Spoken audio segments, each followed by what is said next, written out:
So back-to-back weeks in Europe for Bellator, and this time we've got Bellator London or Bellator 281 in the main event for the Interim Welterweight Championship. You got Michael Venom Page taking on Logan Storley. What a main event. Let's see if MVP can get the belt. Obviously, it's supposed to be Yaroslav Amosov taking on MVP, but of course, with the situation going on in Amosov's home country of Ukraine. So now you get 5 rounds of MVP and Logan Storley. Also in the co-main event, Machida taking on Fabian Edwards. It's a pretty good card, 13 fights here for Bellator 281 from London, England. And folks, if you haven't yet, make sure that subscribe button down below for some more MMA here on the channel. Yesterday, we posted our UFC Fight Night Blakovic versus Rakic full card predictions video, so go check that one out. We'll be back with Bellator when they do come back, a month from now, with Ebelin and Mousasi, and also we do PFL as well. I know PFL is taking the break right now too, but we'll be back with PFL in a couple weeks when they do return for their 2022 season. So kicking things off with the first 4 fights of the night. First one is Chiara Penko taking on Lanchana Green. For Green, she's 4-4-1. Why she's in Bellator fighting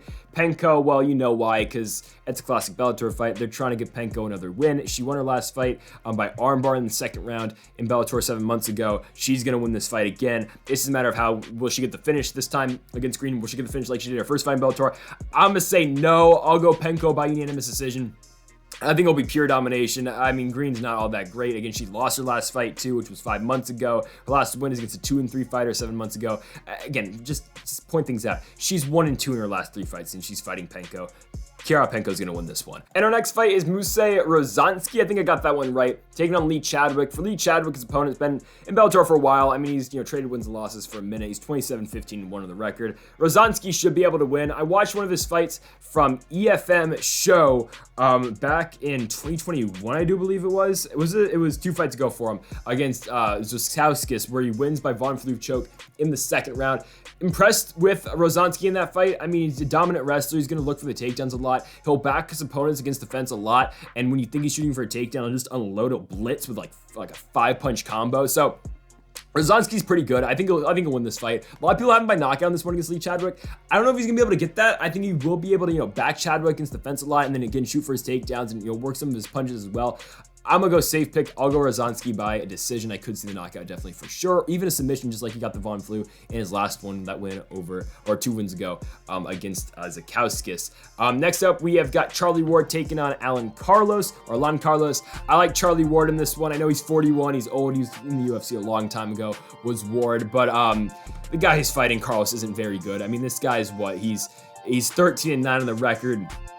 He won his last fight in Cage Warriors in 2018. Yeah, 2018. It's been 4 years. He fought Jack Hermanson 2 fights ago in 2016.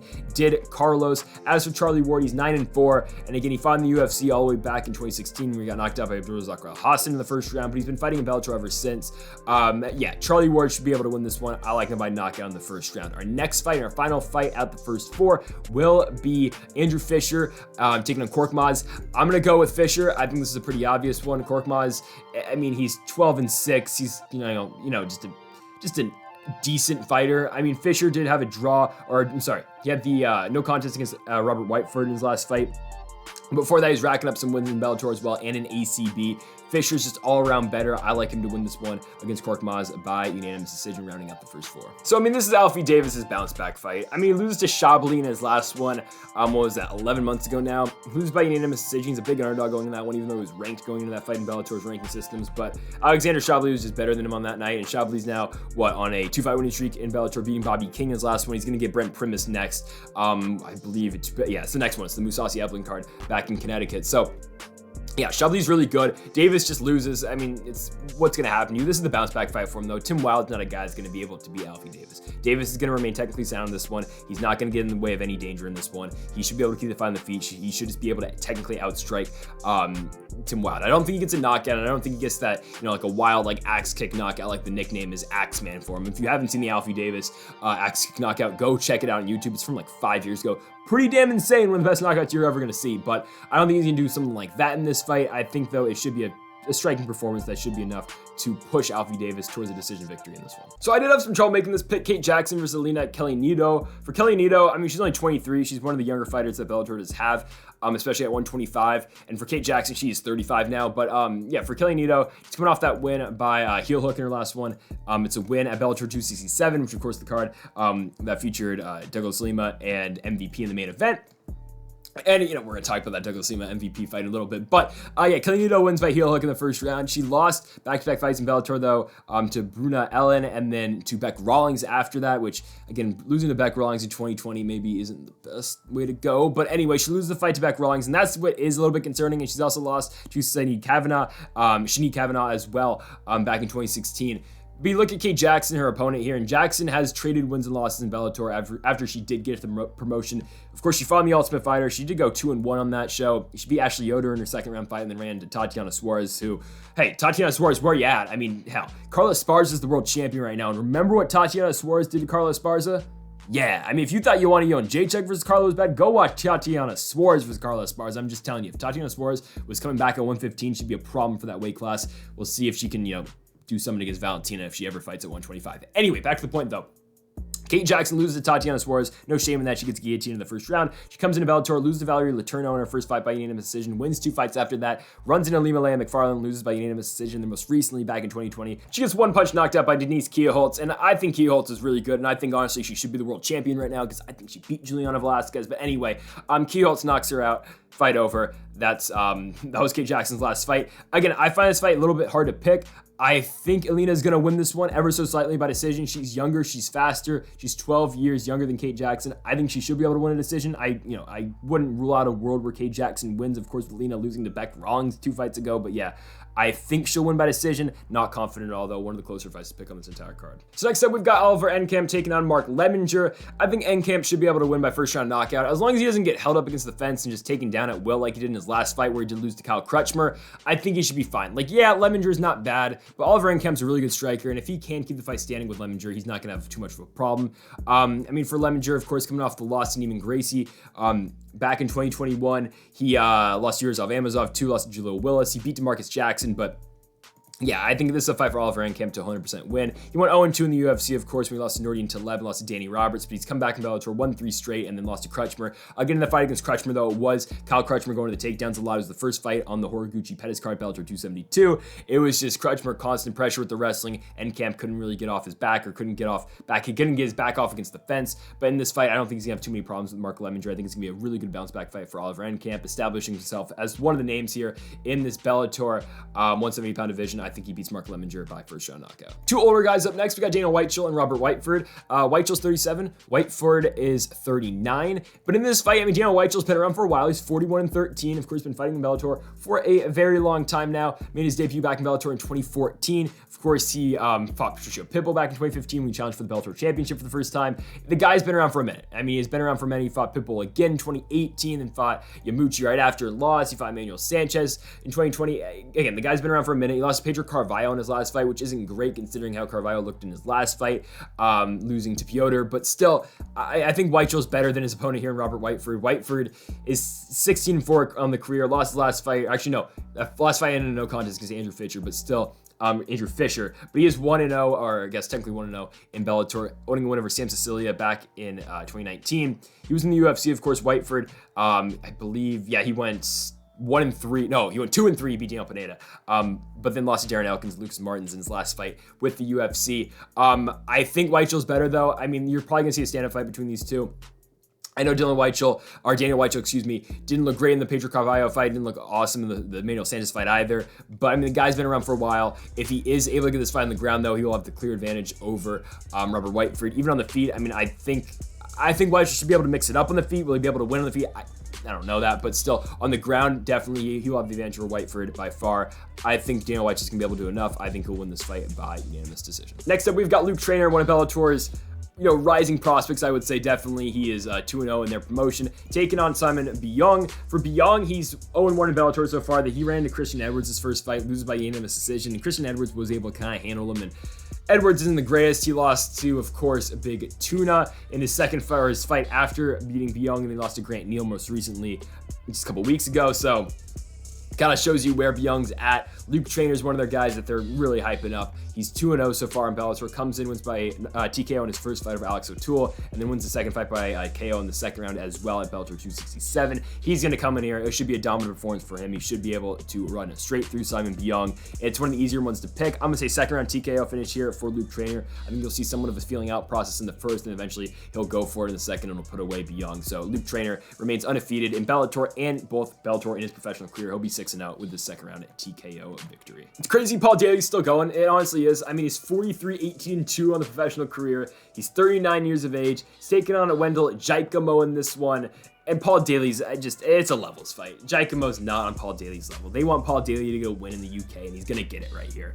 I mean, Giacomo's a guy who is on a 2-fight winning streak. He did win his last fight in 2021 in LFA, winning a fight by unanimous decision. But, I mean, the guy's not like on the level Paul Daley is. And I know Paul Daley's not in his prime anymore, and he's lost to a really good fighter, by the way, in Jason Jackson. I think really highly of Jason Jackson, the ass-kicking machine who's going to see Douglas Lima in his next fight, which is a very, very exciting fight coming up in the summer. But yeah, I mean, that's Daley's last fight. He loses by unanimous decision, but he knocks out Sabah Hamazi before that. The guy's still got a lot of power, and this is a fight where, I mean, look at the guys Daley's still fighting, though. I mean, Paul Daley's still fighting guys like Jason Jackson. He's fighting Michael Venom Page. He's fighting John Fitch. He's fighting Lorenz Larkin. He's fighting Rory McDonald. He's fighting Douglas Lima. He's fighting some of the top guys Bellator still has to offer, and now they're throwing him Wendell Giacomo, a guy making his Bellator debut, who is, 2-1 in his last 3, who isn't fighting the top level guys. This is a fight for Paul Daley to get a knockout finish in his home country. This one's one of the easy. This probably is the lock of the entire card. Paul Daley is not losing at home. Bellator is not letting this guy lose in London. Paul Daley second round TKO finish of Wendell Giacomo. Honestly, I probably should change this to the first, but I'll go. It's not even a safe pick. I'll just say Paul Daley second round knockout. It'll probably happen in the first round, but there you go. Paul Daley picks up the win in the UK. Next up, we've got the uncrowned champ Denise Kielholtz. I mean, okay, the fight wasn't great against Juliana Velasquez, but I thought she won. Taking on Kana Watanabe here. For Watanabe, she comes into Bellator. She wins her first 2 fights, beats Alejandra Lara in a second one by split decision. Then she runs into Liz Carmouche, and the current champ now in Carmouche, standing TKOs her in 35 seconds. Yeah, she dusts her. Like, the fight's like, it's not even a fight. Carmouche just comes in there, blitzes her, and oh wow, Liz Carmouche has got a knockout finish. And now Liz Carmouche, who just TKO'd Juliana Velasquez in that very controversial ending, has now got back-to-back wins, both by KO or TKO, to become the Bellator world champion. So now, yeah, Liz Carmouche is a world champion. Who would have thought? But for Denise Kielholtz, she comes in that fight against Juliana Velasquez. She's coming off 4 straight wins, the latter end being a win over Christina Williams, and then beating Kate Jackson, who we talked about earlier. She knocks out Jackson with a really nice left hook. She gives her an extra one after, Dan Miragliotta already ends the fight, but Kielholtz doesn't care. She's boom to the hammer fist, and Miragliotta gives her the Mutombo, no, don't do that again. But anyways, Kielholtz wins the fight. She takes on Juliana Velasquez after that in 2021 during the summer. Again, I thought she won. Juliana Velasquez came in that fight saying, I want to, outstrike the striker. And what Kielholtz has, of course, she's got a lot of power. I mean, majority of her fights will end in the first round. She's got a crap ton of power, especially for 125. She throws very heavy hands, but she can also get it done if she does go the full 5, or, well, I wouldn't say 5, the full 3. We did see her for her second fight in Bellator.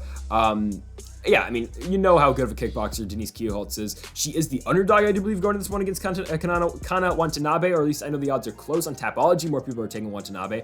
I don't get it. I think Kielholtz is going to win here. I think Kielholtz is able to stun her early, and I think if Kielholtz is able to send a message early in this fight, considering Watanabe just got finished for the first time in her career and lost for the first time in her career against Liz Carmouche, if you're getting put away by Liz Carmouche in the first round, Denise Kielholtz could probably knock you out in the first 2. I don't think Kielholtz is going to get the finish. I can 100% see it, but I think she's going to send a message early by rocking Watanabe in the first round. I think she'll coast it to a decision victory. So I'm going to go with Denise Kielholtz, the uncrowned champ, to beat Kana Watanabe by unanimous decision, just keeping her on the feet, showing her power advantage, and winning the fight that way. Does the former UFC light heavyweight champion Lyoto the Dragon Machida have enough left in the tank to beat Fabian Edwards? In what I think will be Machida's last fight, does he have enough to beat Edwards? I think he does.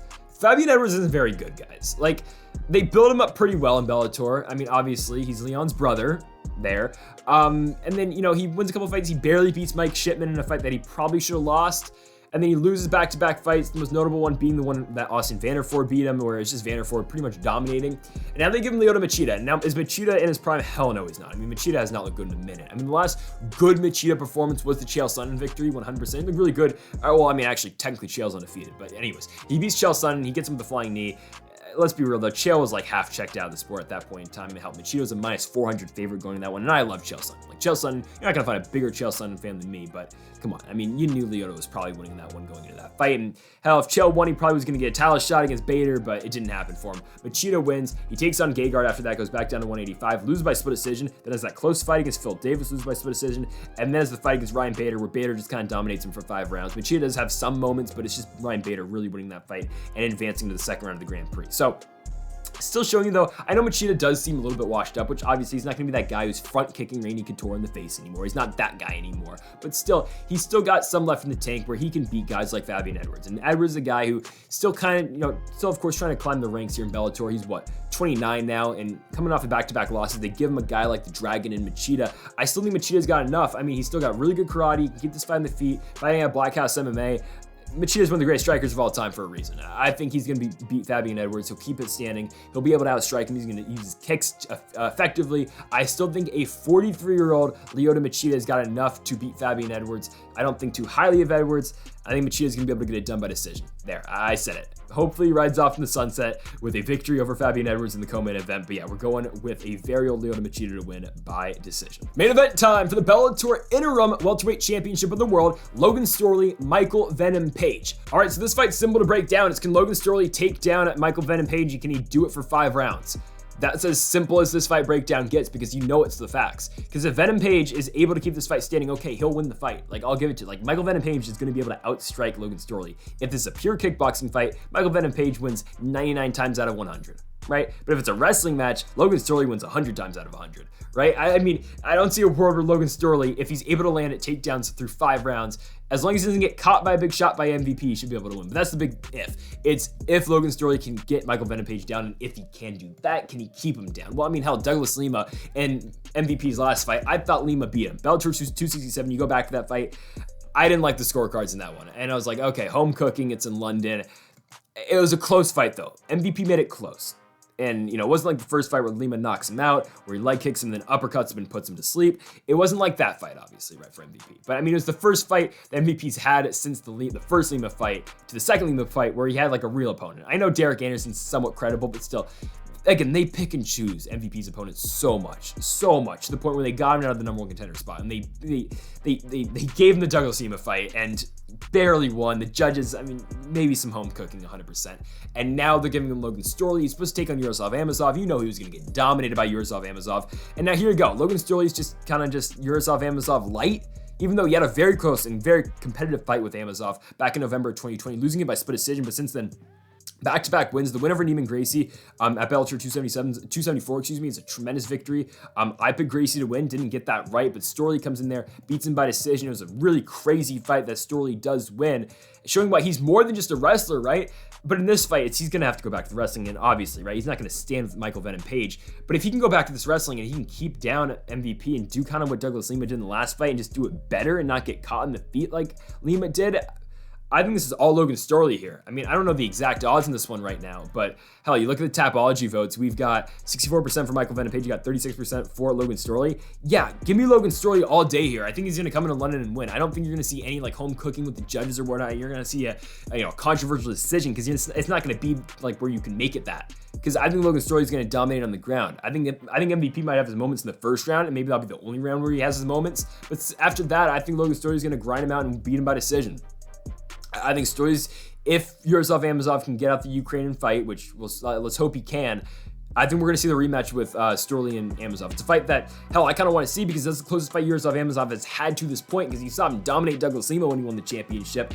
The fight with him and Storley is still interesting to me. I wouldn't be as interested in MVP versus Amosov right now, but if MVP can goes out there and knocks out Logan Storley in the first round, which is probably his only way of doing and gaining the championship, then sure, I'd be interested. But I don't think it's going to happen. Storley's going to stay out of danger in the first round, and then he's going to take him down and take him down and take him down some more. Logan Storley and new interim Bellator welterweight champion. He's going to take down Michael Venom Page at will. He'll do it on the road, do it for the U.S. against England's own Michael Venom Page. Logan Storley is going to win the championship, of course, on enemy territory. So, folks, thank y'all for watching this Bellator 281 preview and predictions video here on the channel. We'll be back, I guess, in 4 weeks for Johnny Eblen and Gegard Mousasi.